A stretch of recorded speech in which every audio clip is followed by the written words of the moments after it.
காலத்தால் அழியாத மத சார்பற்ற நடுநிலை தவறாத உங்கள் குரல் ஸ்லோன் மீடியா நெட்வொர்க்கின் மதிய நேர செய்தி அறிக்கைகள்.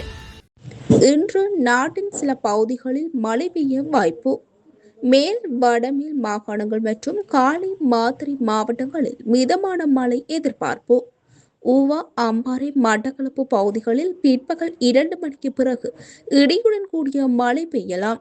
சில பகுதிகளில் மணிக்கு 40 தொடக்கம் 50 கிலோமீட்டர் வேகத்தில் பலத்த காற்று வீசும் என வானிலை திணைக்களம் தெரிவித்துள்ளது. கட்டுநாயக்க விமான நிலையத்தில் இருந்து சென்ற விமானத்தில் ஏற்பட்ட குழப்பம். கட்டுநாயக்கவிலிருந்து இஸ்தான்புல் நோக்கி புறப்பட்ட விமானத்தில் பறவை மோதிய சம்பவம் ஒன்று இடம்பெற்றுள்ளது.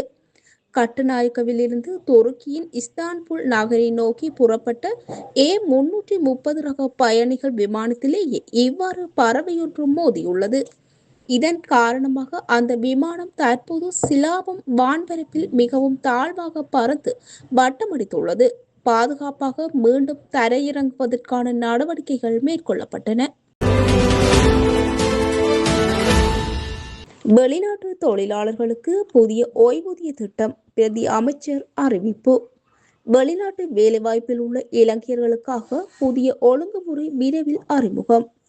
17 லட்சம் தொழிலாளர்கள் இருந்தாலும் அதிகாரப்பூர்வ பதிவில் 307 பேர் மட்டும். நெகிழ்வான வருமான அடிப்படையிலான புதிய சீர்திருத்தங்கள் வரவுள்ளது என வெளிநாட்டு வேலைவாய்ப்பு பிரதி அமைச்சர் அருண் கேமச்சந்திர தெரிவித்துள்ளார். பளை பகுதியில் மின்சாரம் தாக்கி ஒருவர் மரணம். கிளிநொச்சி பளை பகுதியில் மின்சாரம் தாக்கி ஒருவர் மரணம் அடைந்துள்ளார். பச்சிலைப்பள்ளி பிரதேச செயலர் பிரிவிற்குட்பட்ட பனிக்கையடி இயக்கச்சியை சேர்ந்த 31 வயதுடைய சிவகுமார் சிவதாஸ் இளைஞனை மின்சாரம் தாக்கி மரணம் அடைந்துள்ளார். குறித்த இளைஞன் மின்சார இணைப்பு வேலைகளை செய்து கொண்டிருக்கும் போது மின்சாரம் தாக்கிய நிலையில் உடனடியாக பளை வைத்தியசாலைக்கு கொண்டு செல்லும் போது உயிரிழந்துள்ளார்.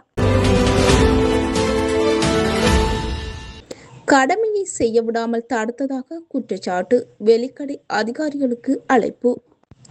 பதில் சிறைச்சாலை ஆணையாளர் நாயகம் மற்றும் வெலிக்கடை சிறைச்சாலை அத்தியட்சகர் ஆகியோருக்கு இலங்கை மனித உரிமைகள் ஆணைக்குழு முன்னிலையாகுமாறு அழைப்பாணை விடுக்கப்பட்டுள்ளது.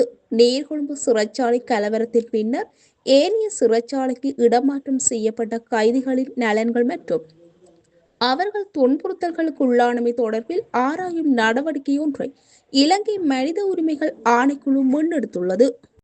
இத்துடன் மதிய நேர செய்திகள் முடிவடைகின்றன. மீண்டும் இரவு நேர செய்திகள் சந்திக்கலாம்.